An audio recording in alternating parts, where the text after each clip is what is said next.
গ্রামের পাশ দিয়ে বয়ে যাওয়া ক্যানেলের সংস্কার কাজ সম্পূর্ণ করে পাওবো। তবে কাজ শেষ করার পর রাস্তার উপর যত্রতত্র মাটি ফেলে রেখে যায় তারা, যা স্থানীয় বাসিন্দাদের জন্য চরম দুর্ভোগের কারণ হয়ে দাঁড়ায়। শৈলকুপার পুরাতন বাখরবা গ্রামের পূর্ব পাড়ার এই ব্যস্ততম রাস্তা প্রতিদিন হাজারো মানুষের চলাচলের অন্যতম প্রধান পথ, অথচ পাওবোর অবহেলায় এটি একেবারে চলাচলের অনুপযোগী হয়ে পড়ে। ফলে জনদুর্ভোগ ক্রমেই বাড়তে থাকে।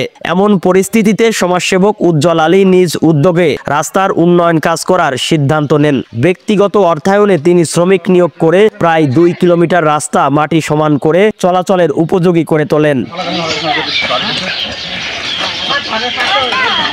স্থানীয় এক বাসিন্দা বলেন, উজ্জ্বল আলী না থাকলে আমাদের কষ্টের শেষ থাকতো না। আগে রাস্তাটি ছিল দুঃস্বপ্নের মতো, এখন আর কোনো সমস্যা নেই। তার এই কাজ সত্যিই প্রশংসার যোগ্য। কষ্ট হয়তো আছে যে খাদ্য বাদ্য করতে গেছিল, কাদা মাদা কোনো জায়গা আমার খুব কষ্টই হচ্ছিল। তো উজ্জ্বল খুব সুন্দর কাজ করেছে, তার জন্য আমরা দোয়া করি। স্থানীয় মেম্বার জানান, এটি মূলত পানি উন্নয়ন বোর্ডের দায়িত্ব ছিল, কিন্তু তারা কাজ শেষ করেই চলে গেছে। উজ্জ্বল আলী নিজের উদ্যোগে এই কাজ করে দৃষ্টান্ত স্থাপন করেছেন। কিছুদিন আগে কাজটা করে গেছে, লোকজন যাতায়াত করতে পারতো না, খুবই সমস্যা হতো, ভ্যান সাইকেল মাইকেল যাওয়া খুবই সমস্যা। এখন যে কাজটা করতেছে, এখন লোকজন যাতায়াতের কোনো সমস্যা হবে না আশা করা যায়। তবে খুব সুন্দরই কাজ করতেছে।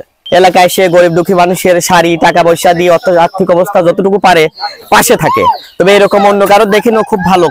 সমাজসেবক উজ্জ্বল আলী বলেন, এই রাস্তা দিয়ে গ্রামের অসংখ্য মানুষ চলাচল করেন, কিন্তু সামান্য অব্যবস্থাপনার কারণে মানুষকে কষ্ট পেতে হবে, এটি মেনে নেওয়া যায় না। আমি মনে করি সমাজের জন্য কিছু করার দায়িত্ব সবার, তাই নিজের সামর্থ্য অনুযায়ী আমি রাস্তার কাজ করেছি। পানি উন্নয়ন বোর্ড এই ক্যানেলটা ভরাট হয়ে গিয়েছিল।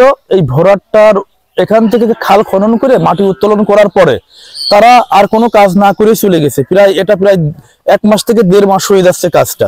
তো আমি বাড়িতে এসে দেখলাম যে এই রোজা রমজান দিনে এই ব্যস্ততম রাস্তা দিয়ে প্রায় এই গ্রামের বেশিরভাগ কচি কচি পোলাপান, ওখানে বৃত্তিপাড়া কিন্ডারগার্টেন স্কুল, এখানে পার্শ্ববর্তী মির্জাপুর বা একটা বড় কুষ্টিয়া সড়ক, এখান থেকে যাতায়াতে হেঁটেও যাওয়া যায় না, এরকম একটা অবস্থা।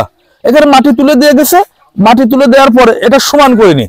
তো আমি দেখলাম যে কাজ সরকারি হোক, কিন্তু এটা তো জনগণের সুবিধার্থে রোজা রমজান মাসে কষ্ট লাগবে। আমি উদ্যোগ নিলাম যে প্রায় 2 কিলো রাস্তা এটা আমি সম্পূর্ণ সমান করে দিব। সেই উদ্যোগ থেকেই আমি এটা সম্পূর্ণ করতেছি।